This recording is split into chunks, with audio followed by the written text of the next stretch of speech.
So we're having Matt work on retracting his shoulders down and back in various angles. And you can kind of see when he retracts down and back with both of them that the left one has a lot less ability and density in this region to do that with some of the stabilizers. He wants to go here because those are stronger, but what we really need to do is a little bit more down and back here and not as much in.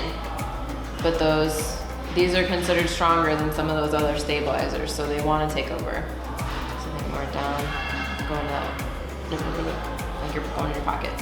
So if you're thinking about it, I want you to think you're going down and back into your pocket. Now, is it my elbow into my pocket or my hands in my pocket? Shoulder. Oh.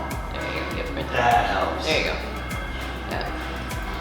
So there really shouldn't be a whole lot of coming together here. See, I naturally bring it down on my shoulder or my good arm, but you needed to tell me to do that on my bad arm. Because otherwise I was trying to pull from my elbow and my hand. I didn't know what to put in my pocket. You want to keep the elbow straight as you're going. Don't let that tricep kick in, because it's going to want to try to extend the arm for you.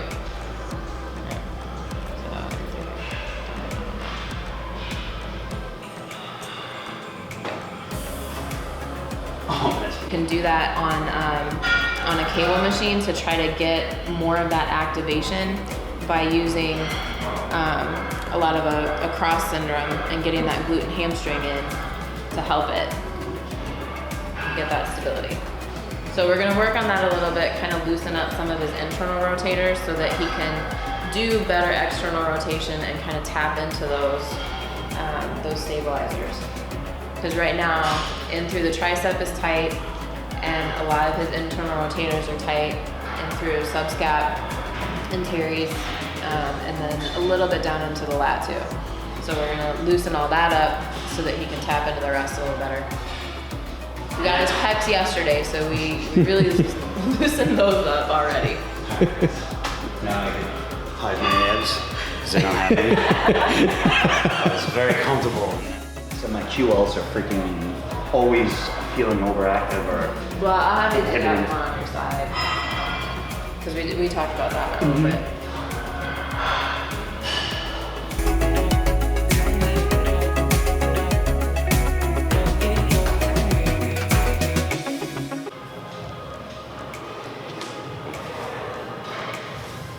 It feels good. So yesterday we did get into his lats a little bit sitting up, and today I'm going to get into them a little bit more laying down. Because as much as people think of the lats being, adductors and extenders, they are also internal rotators. So oftentimes that whole forward shoulder posture can be tight lats.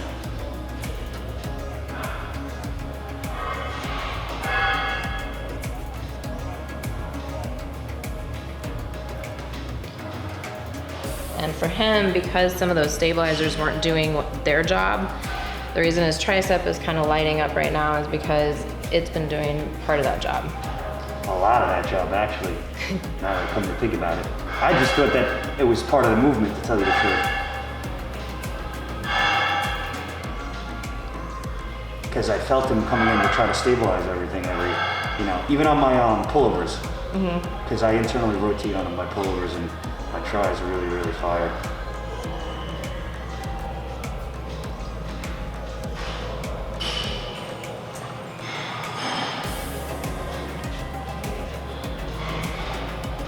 So same thing, most of the areas that you will see turn brighter red as I go along doing just the general scraping are going to be those areas that have been irritated and compensating for what those stabilizers aren't doing. And this doesn't hurt. Just to let you guys know. Some people, think you're getting murdered in here, but this actually feels good. And honestly, if you are equating what it looks like at the end to effectiveness, they're not a correlation. You can have a lot of effectiveness without a lot of redness or looking like you just got dragged behind a truck.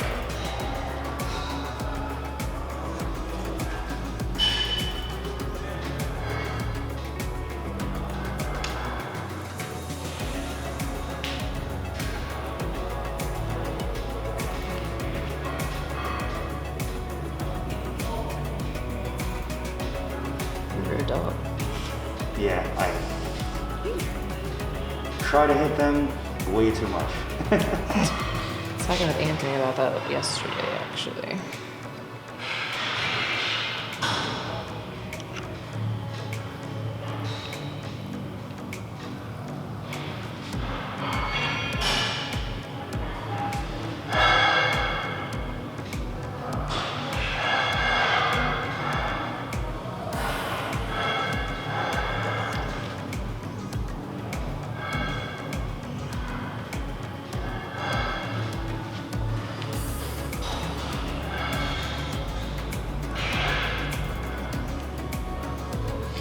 So we're actually going to attack this from a couple different ways. We're going to start on the back so they can get most of anything back here.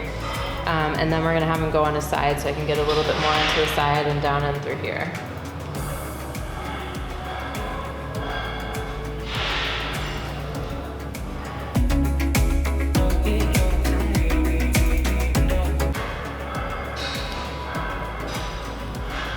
I personally like tracing the ribs.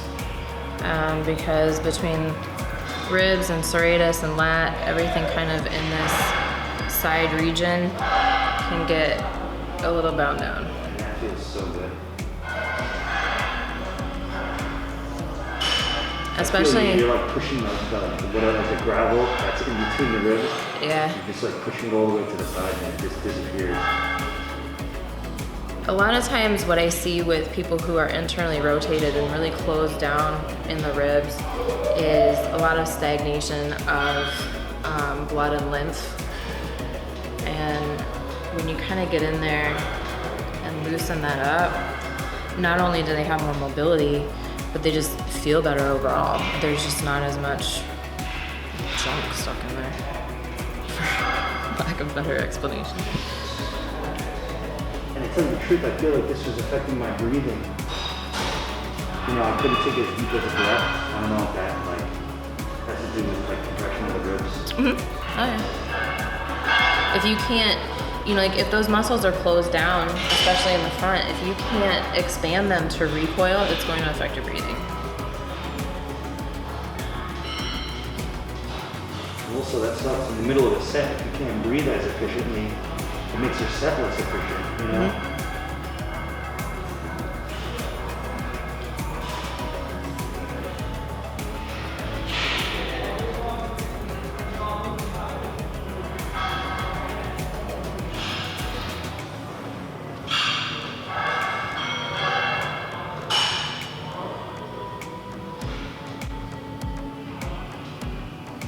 Get a little bit under your extensors. Not too bad, but For me, that's common to have them in that area, my extensors, for some reason. Like, what usually leads to that? Is that more of a... you mean like they're tight? Yeah, could that be like directly related to like being internally rotated, like slouching or neck hanging? Because that area for me is... It can, yeah. I mean, like if the whole thing is getting extended, you know, as far as like that flexion part, everything back here is going to be stretched. So it's going to be tight, but not because it is short and tight, because it's lengthened and tight. Mm-hmm. So yeah, you can get a little bit of that, but they're actually not too bad. That's why I was kind of going along. Like, it's really more when I get into separating, like trap and everything in here a little bit.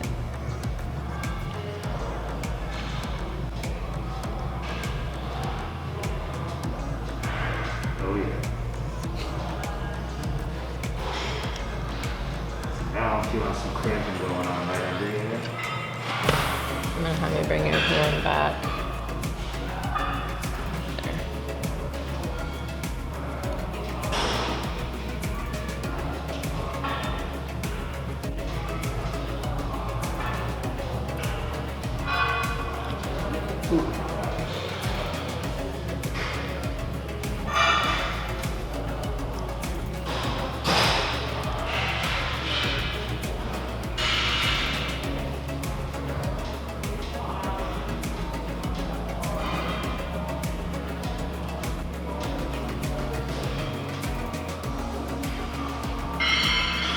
This is a really good way to get part of that low trap and down.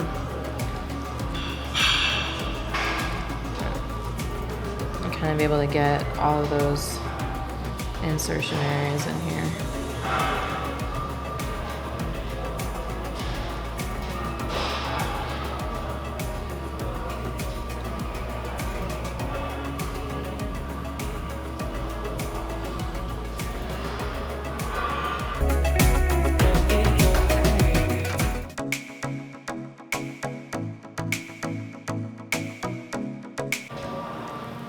Actually, a little bit of tightness just across that spinal level.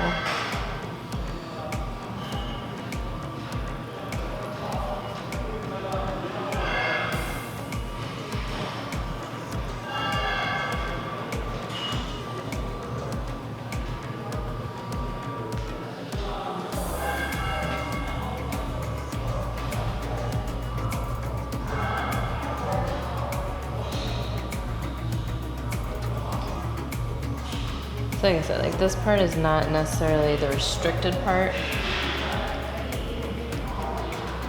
This one's more just overused.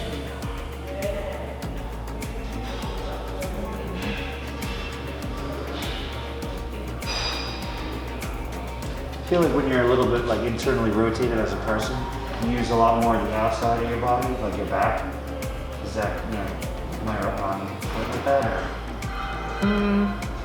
Because I feel like whenever I get like a little, when I like focus on a little bit more external rotation, I get more mid-back response, like down the spine. I feel like the muscles tie in a little better. Yeah, like up in here. Yeah. Yeah, like usually the upper traps and the mid traps are gonna fire a lot easier than the lower ones.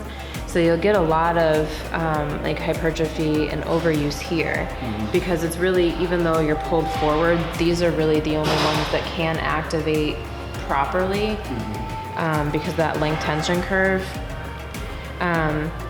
You kind of, I guess to explain that better, like every muscle has a bell curve that's a length tension curve. And if you are too stretched, you're gonna be functioning on, like on the skewed end of the curve. If you are, if you're tight, so say it's the rounded shoulders, you're gonna be tight on your pecs, you're gonna be stretched in the back. So both of those are gonna function on the outlying ends of that bell curve versus in the middle where you're gonna get optimal contraction. So these are gonna be less stretched obviously than these when it comes to like a forward shoulder position. So these are still gonna be able to fire somewhat optimally, and they're gonna take over and they're gonna wanna kick in all the time. Versus like we showed, when we started, these weren't really firing because they're just on too much of a stretch for them to functionally be able to grab at, at that myofilament level. So, I mean, you take it down to a very cellular level and they just can't grab. So instead of being able to grab here and contract, they're here and they just can't even grab and contract at all. And that's kind of what ends up happening. You'll have some that still can grab and contract, and the rest of them just can't. So you gotta put them back in a proper position to be able to grab and contract and do what they're supposed to do. By the way, it's pretty juicy in there where you are, or it was at least. Yeah, it's a little better now. Got it much better. So now I'm gonna just have you come back out here for a minute. I have them out there. The biggest one that I see is more of a forward hip, increased lordosis, because they're then put on a shortened position. In a sense, basically, if you have an increased lordosis, this is going to be like a forward tilt. So everything here is shortened, so it's going to be tighter. The other thing that I see is the QL will be a stabilizer if there's a low back injury. So it's basically, it's kind of the self-protector for the body, or weak core. So it's not an injury per se, but the QL is basically protecting for it and providing that bracing.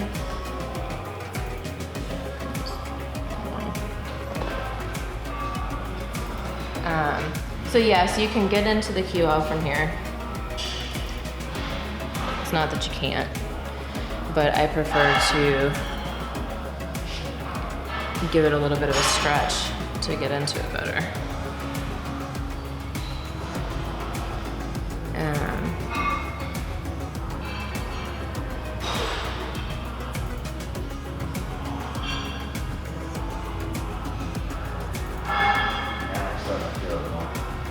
I can definitely feel it tender going. That's more going into your iliopsoas. Alright. And that's why I prefer to get it from the back and the side. It's not that you cannot get the iliopsoas from the front, but it is limited. And often more uncomfortable for your client. I prefer my clients not throw up on me.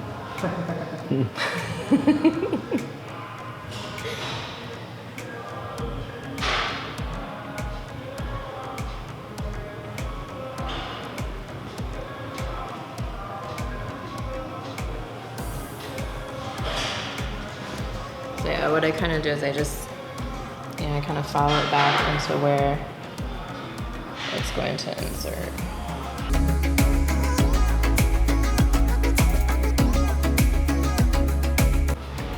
The glutes though, like they're the most, you feel the most sensory, I feel.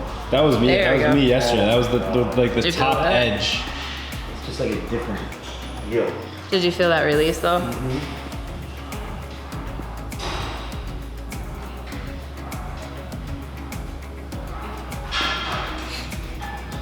Yeah. The top of the iliac crest tends to be very sensitive and very bound down. Especially the lateral portion out here, which I usually get like when I do have it on the underside too. So I can just get a different pull on it.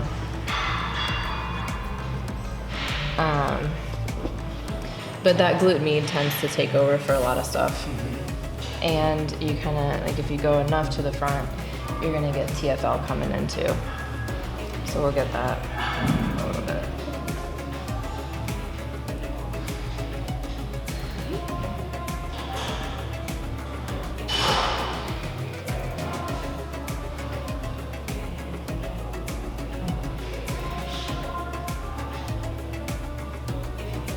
Another good one.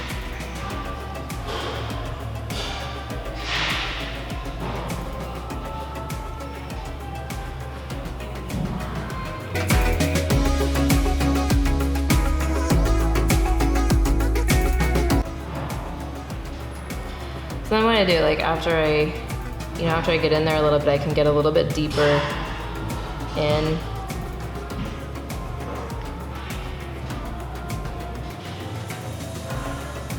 And really kind of get up there and follow it along.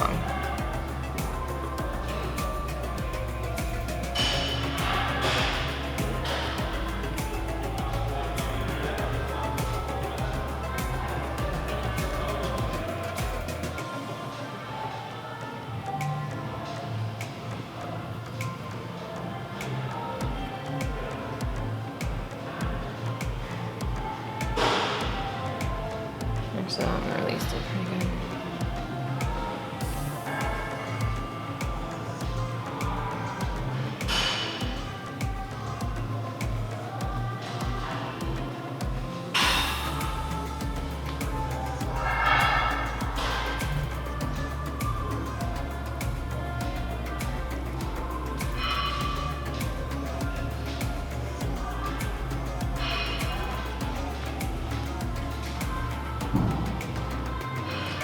I'm trying to say even in length right now, the difference in what we've worked on already and released versus not.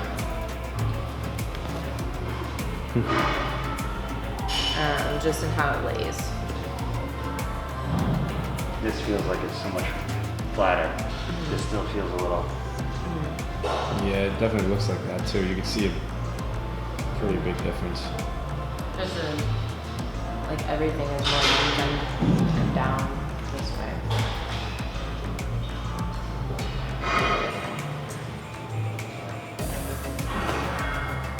couldn't even shift my hips so much down further. You see that? But you see the difference? Like Got some nice hip mobility. to one side.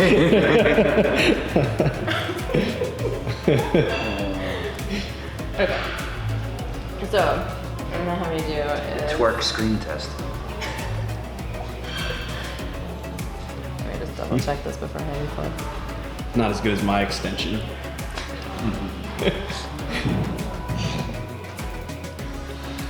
Yours is so funny, dude. Why do I feel like you guys just challenge each other with like a twerk off or something? Damn, you have a serious twerk.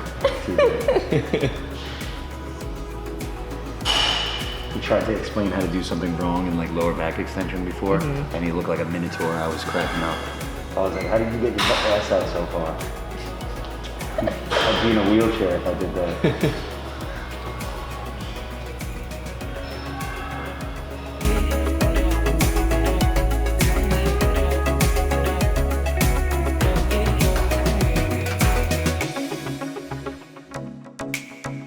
But that's partly just that extreme lordosis that you know, it just kind of shifts everything lower.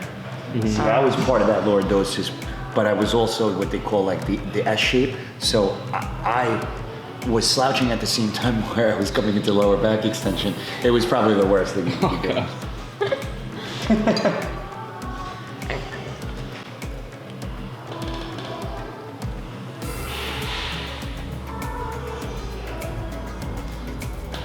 I'm still gonna recheck those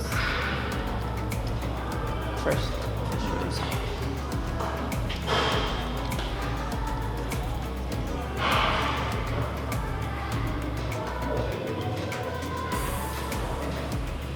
I think it's my upper trap too.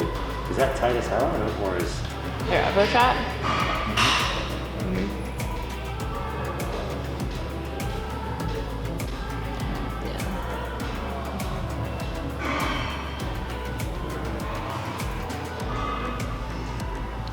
Yeah, it's kind of like upper trap, super spinniness combo. A combo meal.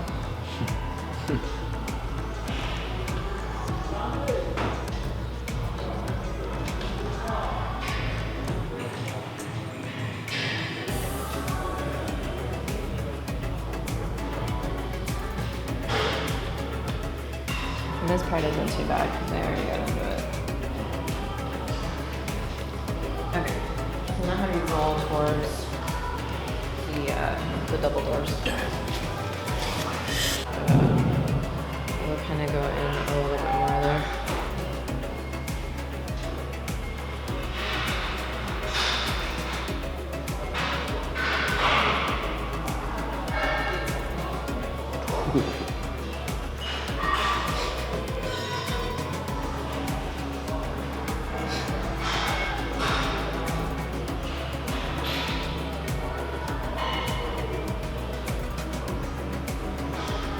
I feel like that area is like Kevlar. That's like TFL in here.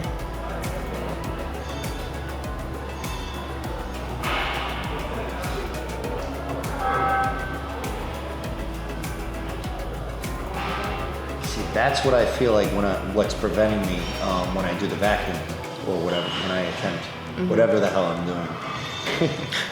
Whatever attempt at a vacuum.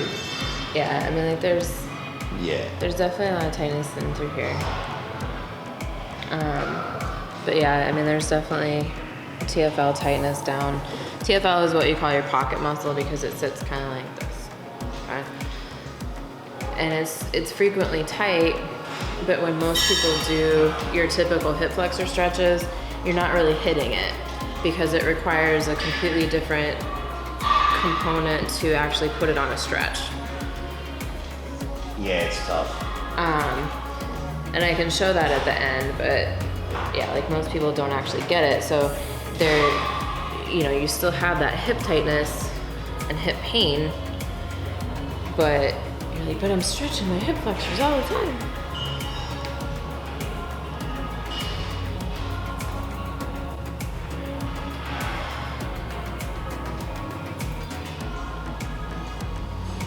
Okay. So the reason I prefer to go this way to get into a little bit more QL and iliopsoas is because I can just go right down into it. He's already pretty open here by having the arm overhead, so it puts all of this on a stretch.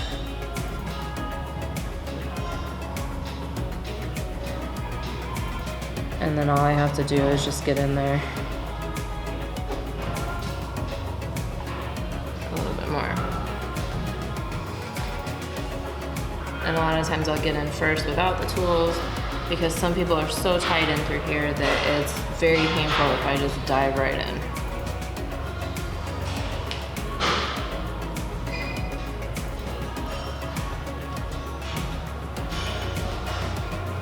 Yeah, I can tell how you kind of just expose that area in a new way. As soon as you go in there, it's going to feel great.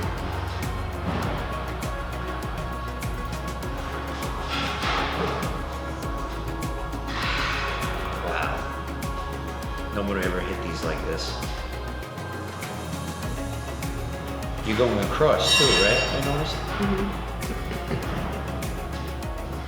What I do is I kind of follow the iliac crest first,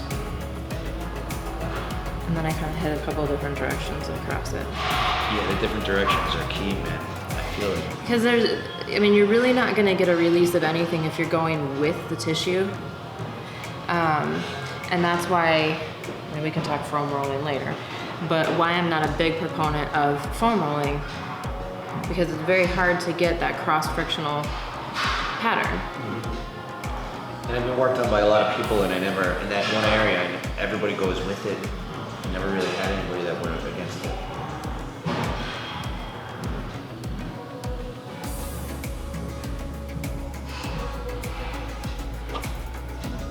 So like the only part I am kind of going with is a little bit of that, like that tiny little bit of iliopsoas that I can get. And then, like I'll hit how the lats and the obliques are going. I'll hit against it. That feels great. I feel like my torso will be able to kind of elongate a little bit differently. Because I was really bound down. Like Oscar the Grouch.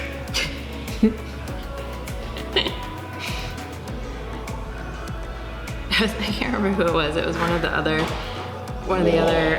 cities that I was in. I started working on somebody's lat, and I was like, "That is an angry lat," because it was just so red. But I have to use that Oscar the Grouch reference. The way he talks is so funny too. It just sounds like he's bound down from the rims. You need to work on him. I mean, he wouldn't sound like that afterward. I just can't believe this is an area that I always needed to get done. It just feels so good right now.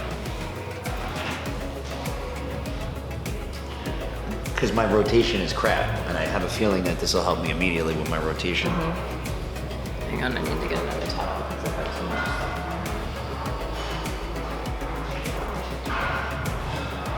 I think I started like this too.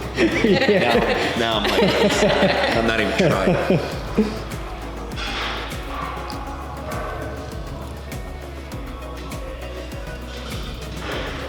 So then what I end up doing is I get under that scap first and just go straight over.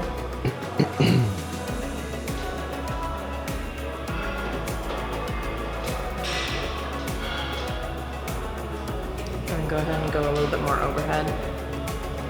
Yep.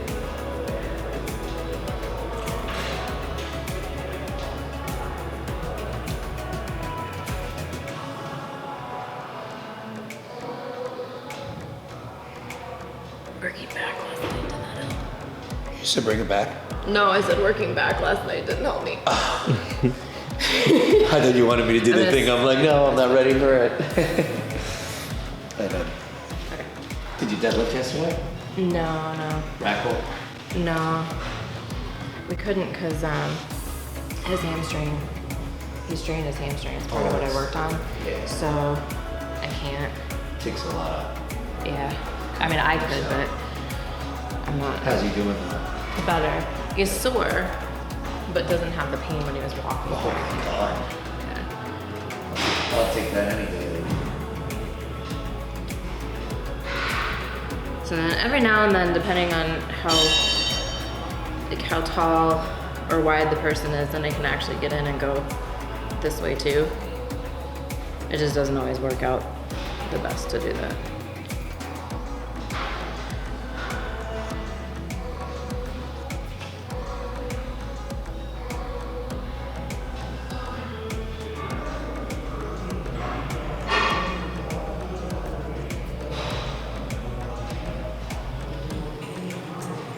And yes, this is a lot of that typical position that clinicians will use for back popping, cracking, whatever, but that's not really what I'm going for. If we get it, we get it.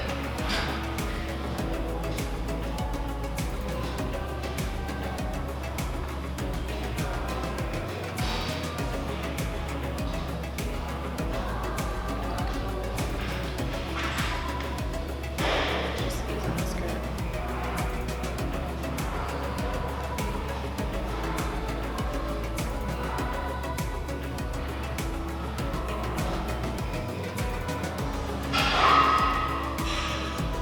Just kind of keep this one back as much as you can, like this part. All right, so like this one? Yeah, you can do that too.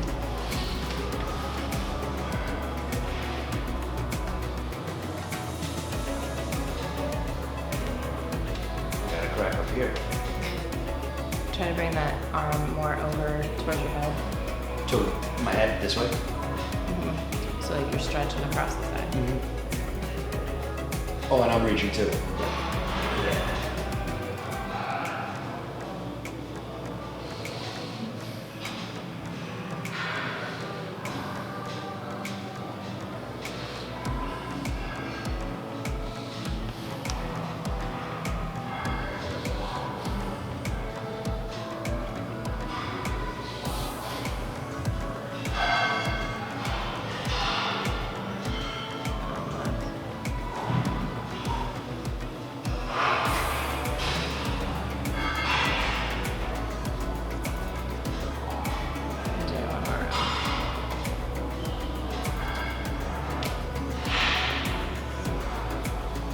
Am I reaching it? Yep.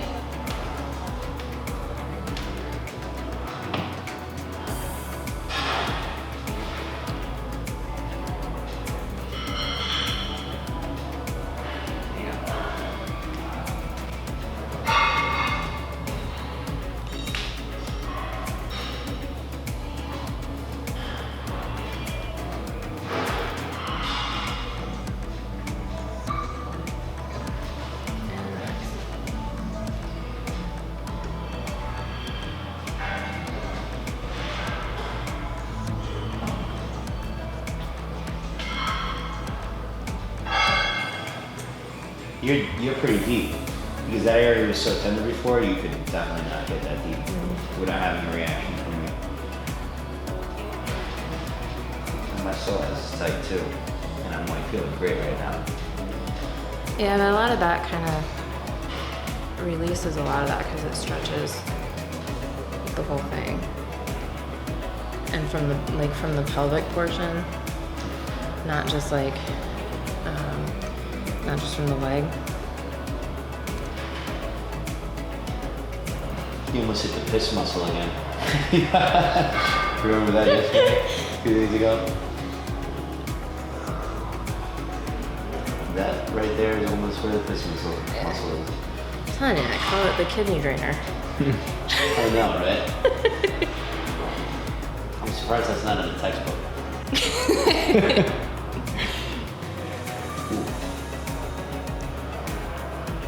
If that was me in school, I would always be making a monster like that. Oh God, that's what I would get. Roll towards me. There you go. That's crazy.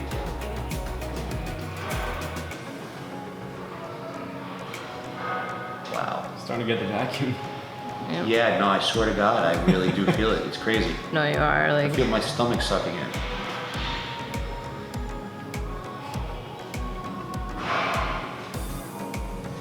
Oh.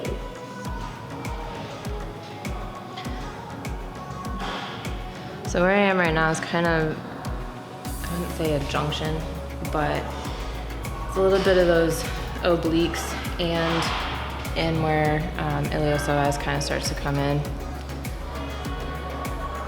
And just kind of holding. My stomach's somewhere in there too. It's like to the left. Come towards me. Come towards me. There you go.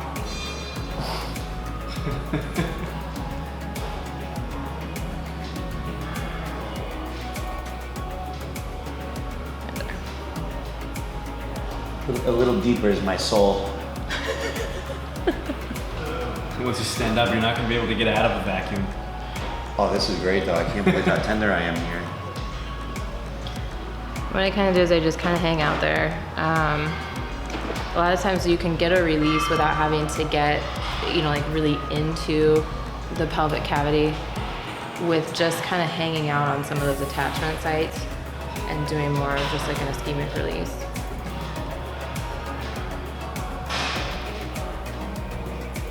Or kind of like basically it's kind of a biofeedback. It's not really an ischemic release at that point. It's more of like an inhibitive release. Yeah, it's slowly getting less tender. Mm-hmm. It kind of tricks those, those tendons to just kind of release.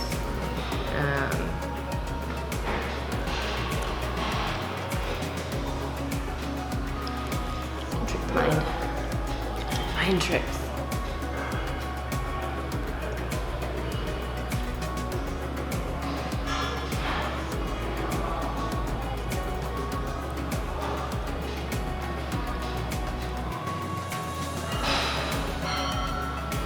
And then I can kind of follow it all the way up.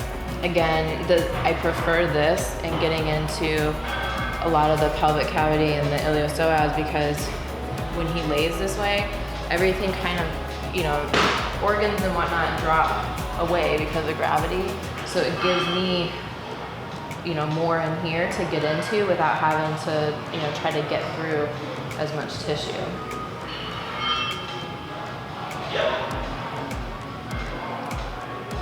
Roll into me. There you go.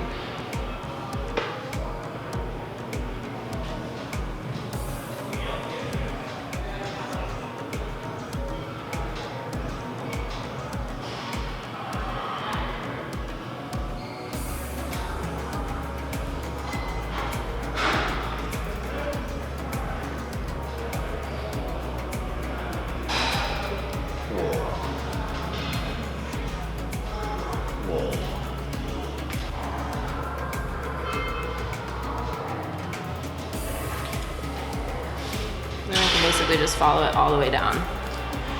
Which, by the way, if you feel that, how much easier it is to get in under there. Yeah, I know. Versus the other day. Mm-hmm. So what y'all missed was the other day we did a lot of visceral work on his stomach. We got in underneath the diaphragm, and this side was very, very bound down. We actually worked more on this side and partially on this side because it was kind of like from halfway to all the way over here. And today, I don't even really have to do anything to be able to get up and underneath his ribs like I did the other day. It was very, very rough and tough in there, very bound down. And today I can just kind of go right in. So yeah, coming from the front, because I can get in there so easily now, I can go up and in, kind of grab around that oblique and a little bit of that back part of that iliopsoas as far as I can go, and just kind of come down and around with it. Wow. Wow. You didn't lose that muscle the whole time you were on it too, which is amazing. Sorry, going across the bone. Feels like there's like aliens beneath my skin and she's just like pushing them out.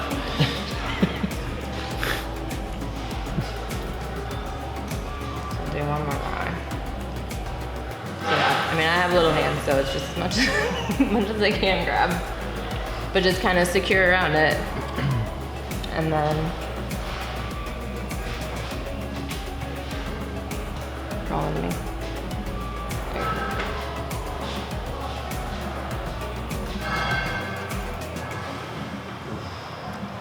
and then all the way down into those tendons down there, because obviously all of that crosses the hip. Mm-hmm. So if you're, like if you're attacking the iliopsoas from only up here, you're kind of half-assing it, for lack of a better term, because all of that, it crosses. So if you don't follow down as much as you can, you are going to lose it at a certain point, just because where it crosses, I mean, it's it's under a large tendon. Mm-hmm. You've got bone there, so you're not going to be able to go 100% with it. But follow as much as you can, and then get through, where it does kind of come back and connect, as far as like muscle and tendon in the thigh. And you're going to get much better length and release of it. Oh yeah. I even feel a lot more blood even in my foot right now, to tell you the truth. Like I feel like more, I don't know, maybe this was like a dam, it was so tight. Well, this does end up getting very, very tight. Just, like not only iliopsoas, but just everything in there. TFL can cause it too. Like people get paresthesias because of TFL in there. Also, inguinal ligament and everything coming through that. If you have any tightness through there, the inguinal ligament, we'll just kind of use like this. So if there's any tightness in there, whether it's muscle or that ligament at all, it's just gonna start squishing down on the blood vessels and the nerves coming through there. You feel it right away. So then you're gonna have, issues with that. I can feel my feet moving better and everything just from getting my hip work done. So, it's warmer too, I think. I was about to lose my foot. I knew I didn't have to cut my foot off. That's what they told me at the doctor's. So that's how I like to do my ab work, like my ab and QL work is really good in there like that. Now back to the. You're probably just upped a lot of PT's games when they get to see this. It goes viral. I feel like I need to trademark this, right? No, I'm just kidding.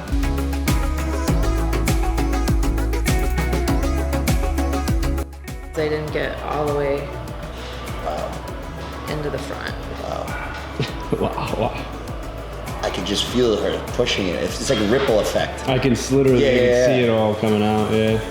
Hitting against each rib. I'm not gonna lie, about like in 2012-13, I told somebody, like I was rotating it and I was having them, putting their thumb in between my ribs and I would have them rotate all the way around to the front. That felt great. Yeah, there's a lot of actual like rib mobility techniques. I use that if I feel like there's a huge rib issue that I need to get into. But yeah, not as much. And truthfully, like some of the stuff, that I find, because I'm much more into the soft tissue, I do, I've been trained in joint mobility and mobilization, but a lot of times I prefer to let my clients go to some of the other practitioners that they work with as kind of like a team approach, because some of my guys are large enough that it's very, very hard for me to mobilize or manipulate them. So if there's something that I see, I'll tell them and I'll do what I can during the session, but then I'll say, hey, when you go to your chiropractor on Tuesday, go, mention that you're having this problem and that we discussed it, and see what they think. Not tell them to do this, because then they're gonna get mad at you. Yeah. But see what they think, and and maybe they can mobilize it, because this table doesn't move. It's not worth putting my joints or your joints at risk just to try to do it. So I prefer a team approach, if there is one. And it's not that I won't do any joint mobilizations or manipulations. I will, if I can. And I think that and I think it's safe. So what I'm doing here is just, like we've gone over it, but just kind of detailing different angles and different planes of gravity will give me different, different things that I feel underneath the skin. So I just kind of go back over a little bit just to make sure I've gotten everything that I can get in that area.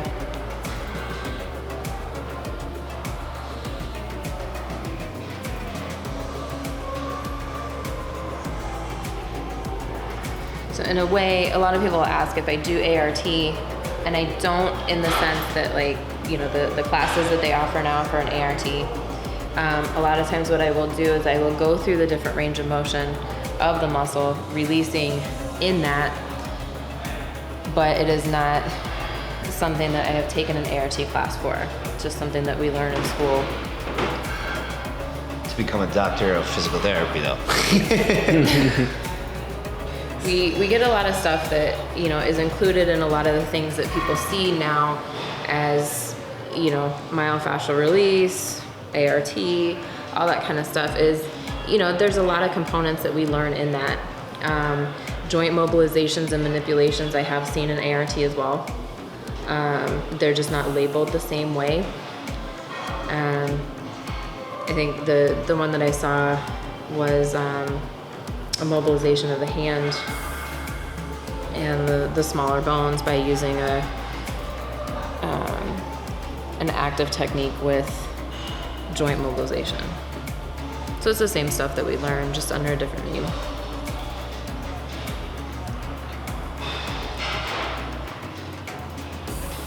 But I think it's hard sometimes for people to understand that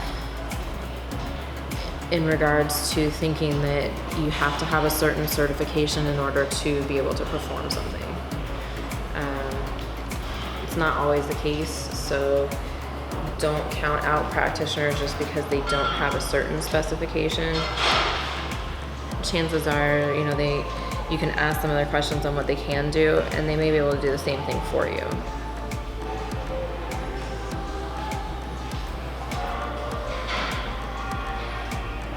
Basically, you're being humble. Because you could do a lot of the active release stuff really well, you know, almost if not perfect. But you're just basically saying that just because, you know, you might not have the certification in it. Like, I don't have a piece of paper that says I'm ART certified, but it doesn't mean that I don't have any active release techniques in my box of tools. I guess is the best way to put it. Oh, wow.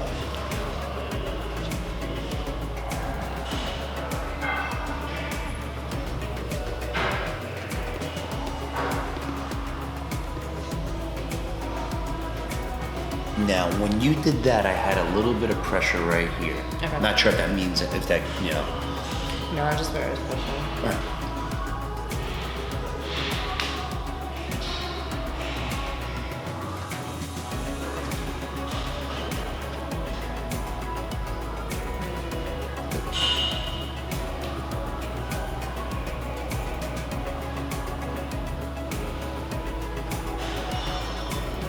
This arm finally probably won't fall asleep when I'm sleeping tonight.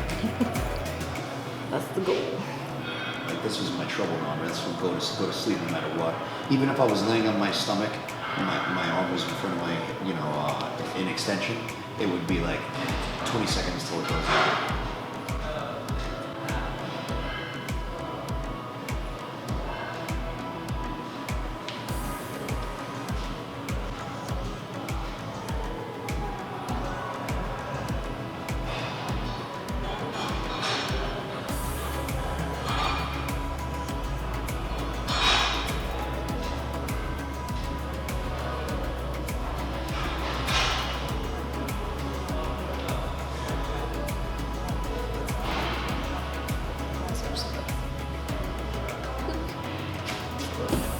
Oh, no, it's not because the towel's on the floor.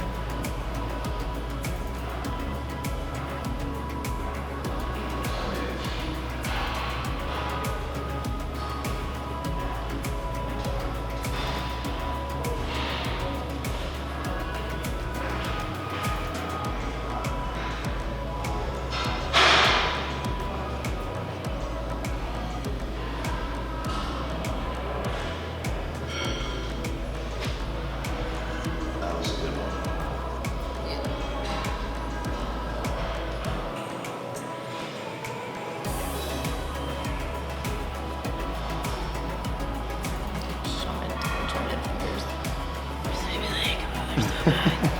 It's true though. Like, that's why I love using the tools, because my fingers are so long.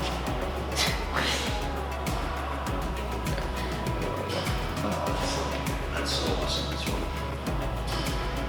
Yeah, I like this one. It's kind of like what we were doing. So this is the ART technique. Semi, yeah. Yeah, it's funny. I wasn't really meaning to talk about that before I did this, but yeah. I figured that too, because you didn't even bring it up. Like it was like natural. I was gonna be like, yeah, well, this is part of the ART technique. I'm gonna have to use the pedal because I'm sliding on it.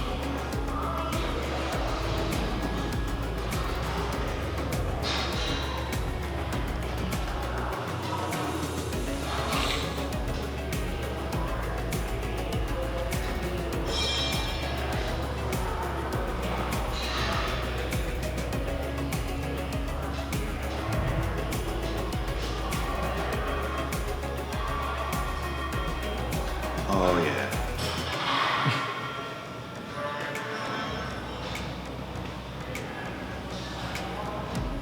Going How's back my- to the half moon, I'm gonna have a souped up half moon now.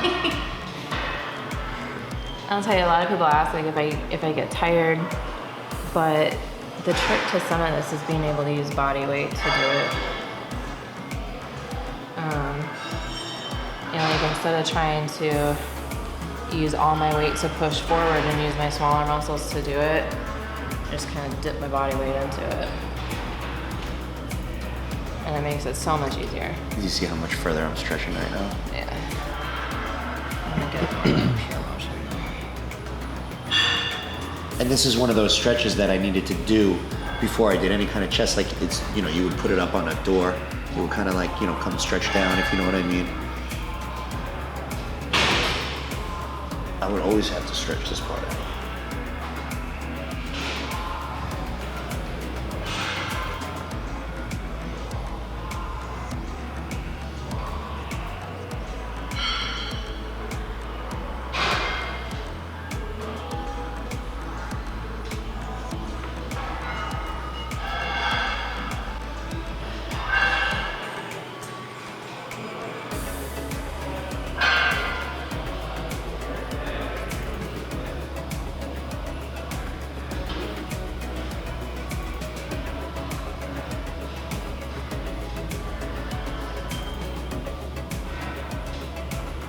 Ooh.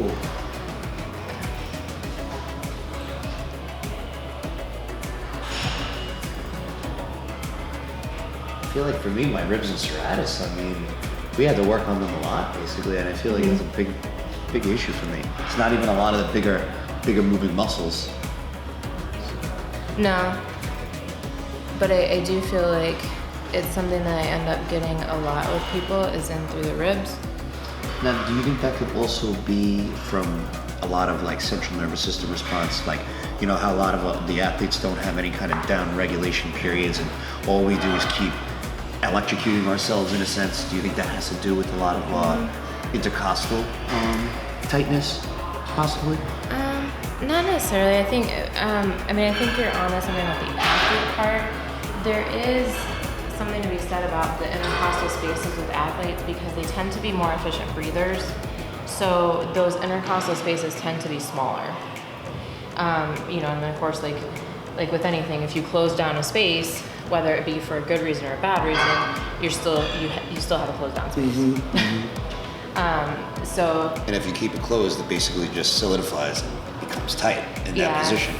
So it may be a little bit of that, but again, you know, with posturing and how it is these days, this whole area just tends to be bound down, crunched in, and you know, and that whole thing gets closed as a complex. I'm a serial sloucher, guys, so I'm trying to help myself. But that's what it is. When you're slouching, you're coming down on all that stuff on the front side, closing it up. I was talking with my client Friday actually,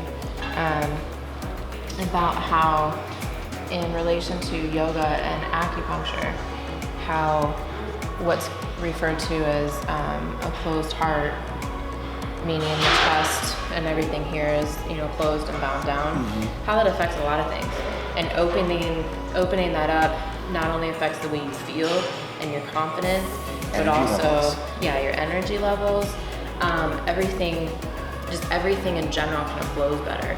And there have actually been cases with acupuncture where when they open a lot of those channels, as far as like the heart channels and things to open up that chest area, especially yoga too, there have been cases where people just spontaneously start crying because there's so much tension and like emotion held up in that. That's so cool.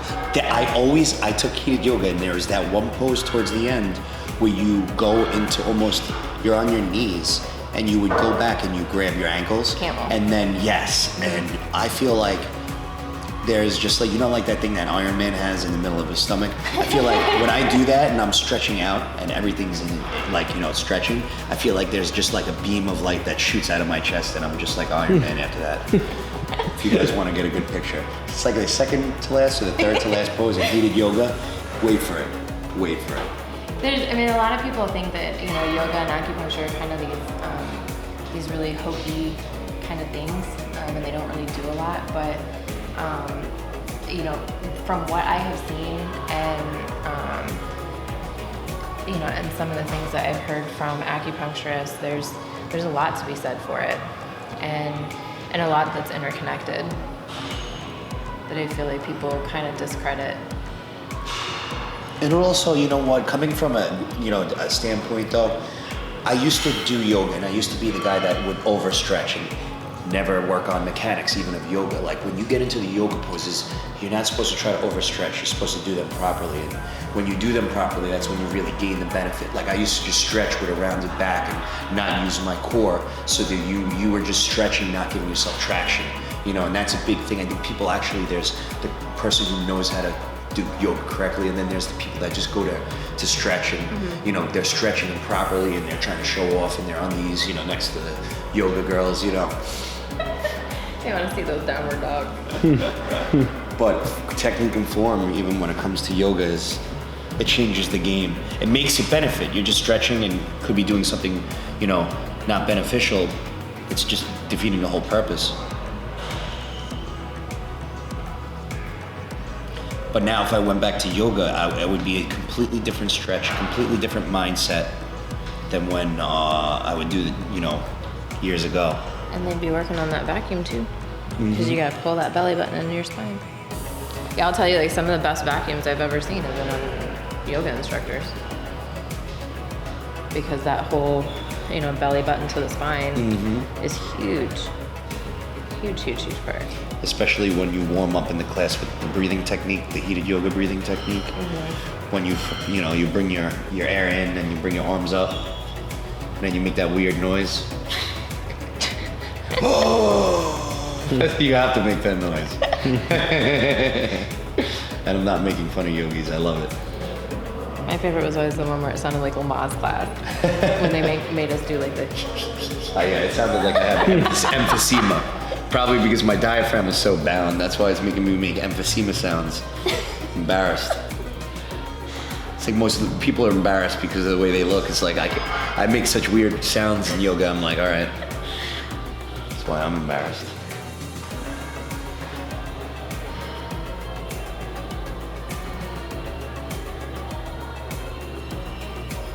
So clearly this is not the best position with his neck. We don't have a really good pillow in here. But Feels good.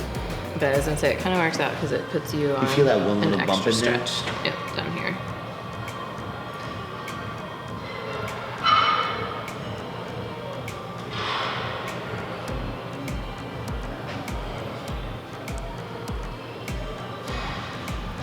Yeah, it's like right there, right? And that part's not too bad. There's a little one in there.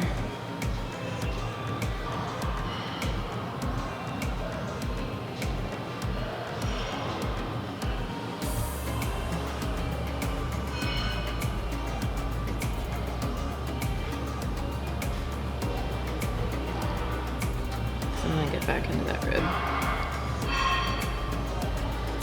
So what I do, I don't do a lot of tool work around the neck because again, the neck is kind of one of those touchy areas.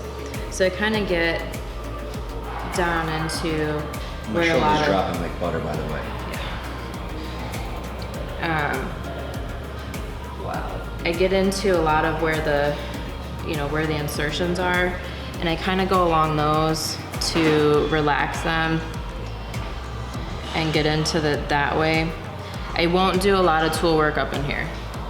I will do a little bit across the COM, but more so just a little bit light to get some blood flow in there.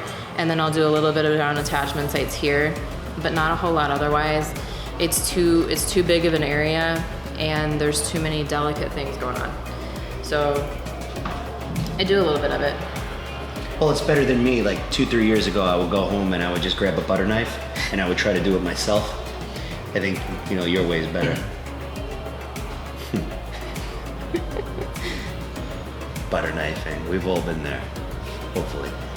I always tell people if you're gonna use a butter knife and self release, please put something around the end of the butter knife that has the serration, because there are some butter knives that will cut you. One time I picked up the butter knife and I used the wrong edge by accident. Oh man. Were you using butter as a lubricant as well? Grass fed. Grass fed, yes. That'd be grass fed. Irish Kerry butter. Vital Farms. Oh, I love that. Just their marketing is so great. Their packaging, it just totally makes me buy it. So like bulletproof bodywork. What's the other thing that they say you can use for bulletproof coffee? What is it? It's like coconut oil? ghee? Yeah, grass-fed ghee they call it. It's like a special type of more refined butter, I think. Is it? I think they might. Listen, I could be completely Can't wrong, say but I think they might take the lactose out of the butter, and it's a more refined version of like the better parts of the butter. It's actually the delicacy. Wow, right there is pretty bad though. Oh, Yeah. Oh my God.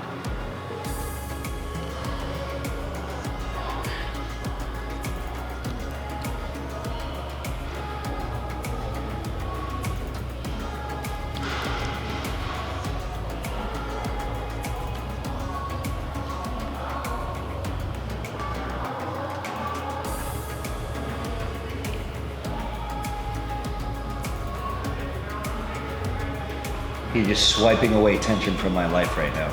It's awesome. I just feel like my shoulder is becoming less tense from where you are right now.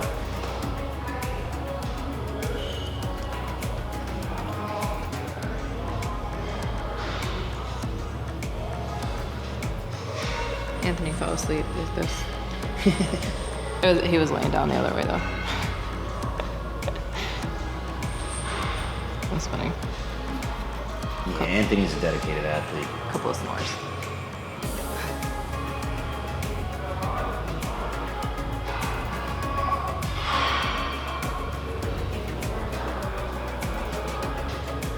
I had a couple of people fall asleep.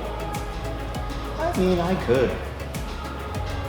It's usually on like this stuff where it's I'm not just nearly so as excited bad. to feel what's going on and like, to just sometimes hear it, like any kind of like information to try to like, like soak it in. I'm like excited. I went to a seminar the other day just to take the certification. I'm just excited to take notes and learn, like not even get my certification, how competitive is it.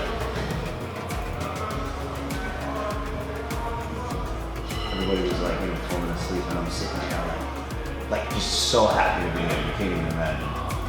Even if I'm the least smart person in the room, Are you an auditory learner? What's up? Are you an auditory learner? Yeah, I am. And I need to hear it and then I need to write it and rewrite it. It might be a tedious process, but I routine it perfectly, so that's why what you gotta do to learn, what you gotta do to grow, and you do it, How do you roll on your back? I'm not the type of person that, look at a computer here.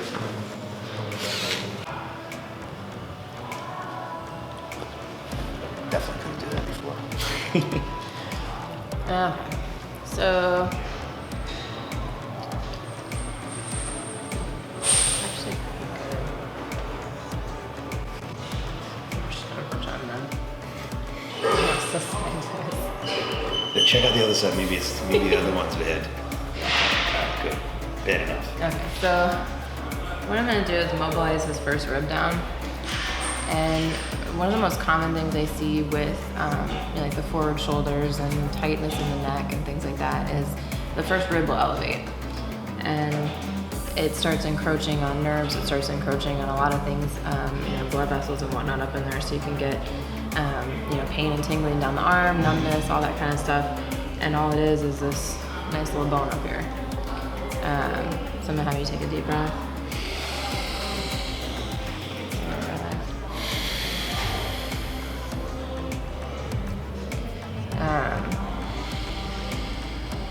Now, does it also cause inflammation, like if it's a little bit raised, or it doesn't? I don't know. Not directly. What usually ends up happening is if the first rib is raised, sometimes it can, impact the function that is going on in the shoulder. So you may not be able to raise the shoulder as easily because that first rib is in the way from everything articulating and moving the way that it should. Not to mention the tightness and everything that's around it. Mm-hmm. So indirectly, it can cause inflammation because everything else is either running into itself or compensating for not being able to move the way that it should. Mm-hmm. So do you think that could also be why my scalene's a little bit? I feel like it's overactive. I've been told that before. Sometimes with the scalenes being tight and the first rib raised, it's kind of like, did the chicken come before the egg? Yeah, that's what I was thinking. You don't really, unless you've watched the person for years, you don't really know if it was just tightness through here and then over time the rib came up because of where it's attached, or if the rib was up and it's causing the tightness because then it shortens the scalenes. Mm-hmm. It's kind of, typically I would say that the scalene tightness happens and it raises the rib. I would, that's my Now, is that viewpoint. like in particular, people with overactive scalenes, because I've came into, I talked to a lot of people, they have that. Is there a particular, is that from neck hanging or what would normally cause like an overactive scalenes? Yeah, typically it is kind of that rounded shoulder. And this is all of us. Forward head and neck, because this whole complex in here gets tight. So, obviously this is kind of exaggerated, but that's what happens. People will sit. But when we're tight, that's what we start to feel like. Even if we're normal, we feel like we're pulled in. So people will sit at a desk all day, and this happens, and they're, typing. The body will go to the path of least resistance for the most part. And unless you are used to having, good posture, this is the path of least resistance. And it just happens because it takes effort to do correct posture. So I would say that is the most common thing that I see. If you've had a pec injury or a shoulder injury, then of course, I may see one side, further in than the other. And I know we were going to talk about more of his issue with the shoulder later, right? Mm-hmm. So yeah, there's other things too, like sports and certain movement patterns that will cause one to be more internally rotated than the other. That can lead to it as well, but it's typically posture. Cell phones, tablets, everything is, either here, which is going to be more anterior scalenes because of the head being down, but not necessarily back. But that forward head and neck posture is typically what causes the scalene tightness. And then a whole host of other things come along with it. You can actually have some effects to the thyroid because there's not proper blood flow going and things like that. And then again, everything gets closed down here. So, when we were talking about that closed heart versus open heart. But think about it too. Could it even possibly compact the lymph nodes up there too? And, then you have a lymphatic problem too. So it's like... The same thing under the arms. When you get that internal rotation, all of your nerves and blood vessels and lymphatic drainage for the arm come from underneath the armpit. So if you think about normal posture being here, there's still flow here. When you talk about the internal rotation and the arm being pulled in more adducted, you start closing off a lot of that lymphatic drainage, a lot of that blood flow, and some of that nerve. But the nerve usually comes a little bit more from the neck than actually in the armpit.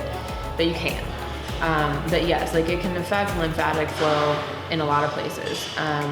Major dump sites for lymphatic is here, You know, you've got some in the hip area too, and then they're actually quite a bit around the ribs, which is why sometimes I'll get really good cupping results around the ribs, and you know, and release when I go in there with the tools, because a lot of that is, it's just kind of stuck in there. You know, once you release it, you've got more flow. Now, think about females who wear bras that basically restrict around the ribs all day long. If they don't have proper fitting bras, you know, you add a whole other component to that tightness and compression in that area. Now, if I'm not mistaken, I feel like this could be one of the top problems with most of the athletes in the fitness industry. I feel like a lot of us display the same holding patterns or along the same surface. So like, I feel like this applies to probably you. I feel like, I mean, guys especially, because, you know, what are the two areas aside from legs that they're typically working the most? You know, chest and back. It's always International Chest Day, right? You know, so you're working here and sometimes actually getting tighter in this area while you're also growing and trying to get width in the back. And just by getting more width and size in the back without really trying, it leads to this. So you've got that forward shoulder and, you know, rounded posture without necessarily having to have gotten it from doing a poor posture. It's just based on, you know, like that hypertrophy alone. So I do see like a lot of my male bodybuilders have issues in the front part of their chest, very, very tight in through here and under the front part here, and then as well as this whole trap area being way too dominant because everything in the back is stretched forward, you know, kind of in that lat spread formation.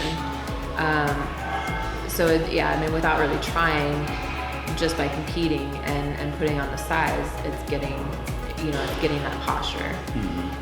Like, I feel like even though like I have a lot of strong points too, I feel like a lot of my strong points were from chronic misuse, doing something the wrong way, in which it just helped flexion in that area, and then it eventually caused a dysfunction or, you know, poor posture, or why I'm here to begin with, but also I have a good chest from it, you know what I mean? So I don't know if you could kind of maybe agree with that. Like, yeah, it's it kind of goes back to what we were talking about, where structure dictates function. So if your structure is here, it's going to dictate how you are functioning. So then, you know, while your chest is tighter, it's going to be stronger because everything in your back is too stretched out to, you know, contract properly, so to speak. You know, so you are going to get certain strong points from, you know, from what your structure dictates. Same thing with hips. If you know, if your femurs are internally rotated a little bit just naturally, you're going to have more, you know, more quad development versus your, you know, your hamstrings and your glutes, because you're going to have less ability to externally rotate and fire those properly. You know, and it's not necessarily that you're doing anything wrong, it's just the way that you personally are. You know, so you either have to work on really stretching or really focusing on firing that so that you can get, you know, like better your weak points. But at the same time, again, a lot of that internal rotation is posturing that, you know, that we as society do, because we're constantly sitting. Most seats are like you know, they've got that slight tilt on the outside. So it's kind of like a bucket seat, so to speak. So that's going to cause, it's going to cause more internal rotation. That's why a lot of people are one of the reasons why people are tight in their hips and have a hard time activating glutes and hamstrings, just based on, you know, the way that it's a functional position versus a structural position, but the same kind of thing, like it dictates the function. well, you spoke a lot, so I think you're running out of saliva. So yeah, like it's a lot of little things that people don't really think about, but they impact, you know, everything a lot when they all compound on each other. You know, so yeah, I don't know, it's all kind of one thing after another. But in terms of lifting, it affects how you're going to be able to lift, what you're going to have a harder time with, how it's going to show in your physique, how you're going to be able to pose it. You know, if you can't get your your chest and your shoulders open, you're gonna have a really hard time doing a front double Y. You know, same thing with any female posing. You're gonna have a really hard time doing a front, you know, just front relaxed for figure. You know, guys have a really huge, I feel like everybody actually has a hard time doing one side pose versus the other if you've got quarter turns. That's more of a chronic usage, and not in a bad way. If you're right-handed versus left-handed, you're constantly going to be reaching one way, and that rotation is a pattern, and also you know, more mobile on one side than the other. So when you try to do your quarter turn to the other side, you're gonna have a little bit harder time rotating just because of function. And for me as a baseball player, I was coming down constantly the same way. So, you know, I developed in one area and, you know, completely didn't develop in another area, and it just caused imbalance that led to something. Well, one of the reasons why I'm here again. So there's, you know, there's even stuff that we do functionally, day-to-day living activities that impact how we're able to move, lift, and pose. You know, and the take home really is that you have to, you know, like you have to make sure to stretch those imbalances, stretch everything to keep everything open, and, you know, and in the most effective way possible, use it. You know, and then on the other hand, you have to make sure when you're lifting, you want to focus on what's initiating that movement and what you're trying to target. You know, for instance, rows.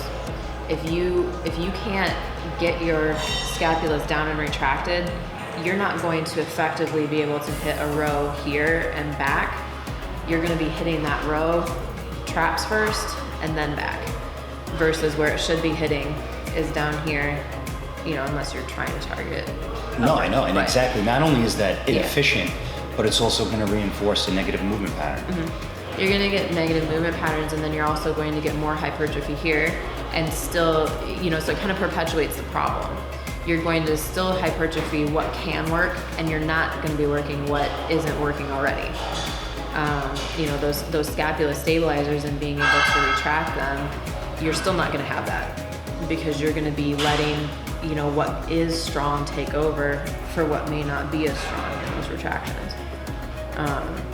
You know, so a big thing is hit and know what's supposed to initiate that movement before you lift. It shouldn't be momentum. It shouldn't be, you know, the traps taking over everything.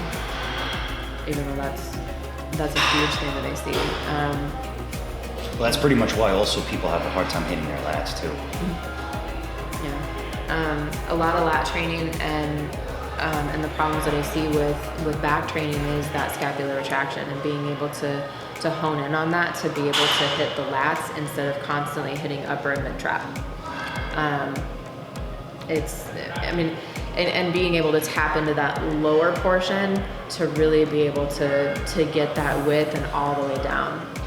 So a lot of, you know, kind of going back to what we were talking about with lat insertion and being able to develop that, a lot of times it is, you know, those smaller lats are going to be when people are, you know, doing stuff up here in these ranges, it's not going to hit low because they're not tapping into that retraction and hitting that low part of the muscle. You know, so there is something to be said for, you know, humble yourself, drop the weight, make sure you can do what you need to do before you try to just throw, you know, 5 plates on both sides and, you know, row your boat. Because, you know, you can get a lot more out of the lower weight, being able to do it in the proper movement pattern and target what you want to, you know, initiate that portion first. But, Say goodbye to 5 plates though. well, you know, eventually once you get that back and you get that movement And that's pattern, what I've you get noticed there. too. And then when you really get up to 5 plates, you really could do 5 plates. Like you'll notice the difference, but you know, but you have to be okay with humbling yourself and understanding that you know, you may need to relearn something, and there's nothing wrong with that. That was the hardest part for me though, is relearning, because you already know something. You almost had to, in a sense, unlearn it and then reteach it. So newborns could probably do what I'm trying to do better, just because they didn't learn something already. Well, and have to unlearn it. It's funny, if you watch newborns and, well, not newborns, but if you watch They do everything. Toddlers. They do everything right. Serious. If you watch toddlers squat to pick something up, because toddlers aren't going to reach forward usually to pick something up. It's not in their movement patterns yet or their balance ability. So they're going to squat. And if you watch a toddler squat, they have the best squat form you've ever seen. It's so funny they throw their hips out and everything. Because there's nothing that has really impacted them yet environmentally or movement pattern wise to cause them to, you know, throw this hip forward or, you know, lean to this side, you know, barring congenital defect or something like that. But, you know, once you get into certain movement patterns or sports and, you know, different things, that's when all of that, you know, all of the things that come in that can affect your squat form happen. You know, everybody has this really great squat form when they're like 1 and 2. And then it, you know, just kind of goes to shit from there. Just check the Huggies commercial. But yeah, like it, you know, just kind of getting back to that, you know, ability of being able to do it without everything else restricting it is, you know, is kind of what you want to get back to, and then go from there. Because everybody kind of loses that ability to, you know, to initiate with their glutes and their abductors first coming out of the hole, and then, you know, and then quads. That's how you end up with like quad dominant squatting and things like that, without, you know, like wedges and whatnot that you're trying to do it. But yeah, it's kind of fun working with feet. In my shoulder, right where you are is where the pressure would accumulate. Now you said this is pec minor, or? Because it's so funny when you look at the scratch and I'm upright, it looks like it's complete front delt. You know what I mean? Well, it is a little bit, like it's kind of. It is nice and tender, dude.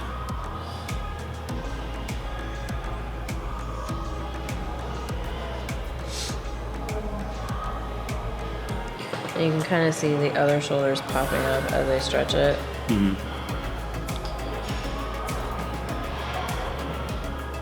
Should I keep this them Yeah, you in? can keep it normal. Just a little, so it's not a good stretch with this table. At least both sides. Even though it's not a good stretch, but just the compression on the front delts, it's so tender and it feels so good. Well, it's mostly like if I let go of this one, you can kind of see it, you know, like pop back up a little bit. Just I felt it pop back up. and tightness in through here.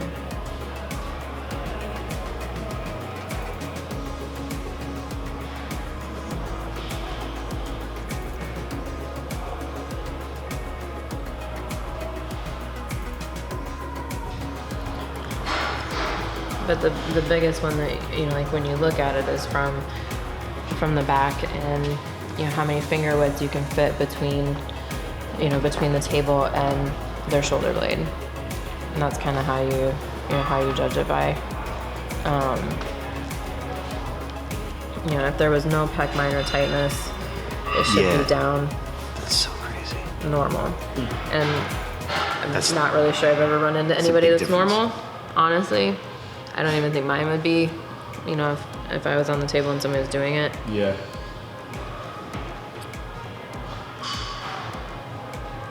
And I have decent posture. No, you have really good posture. And mine are still not right.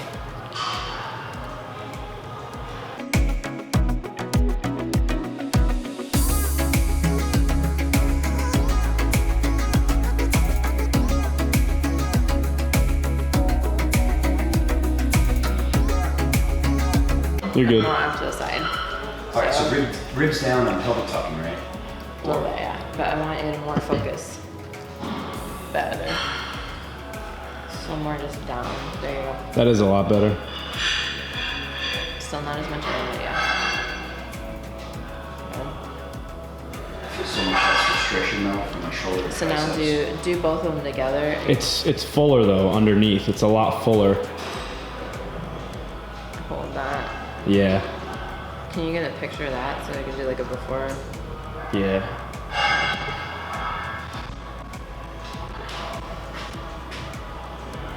Whoa. I just put on. I had a Snapchat picture earlier. So. You good? Yep. Oh, A little bit Hold better. it. You were slightly. you even started cramping my freaking. You're a little hamstrings. bit.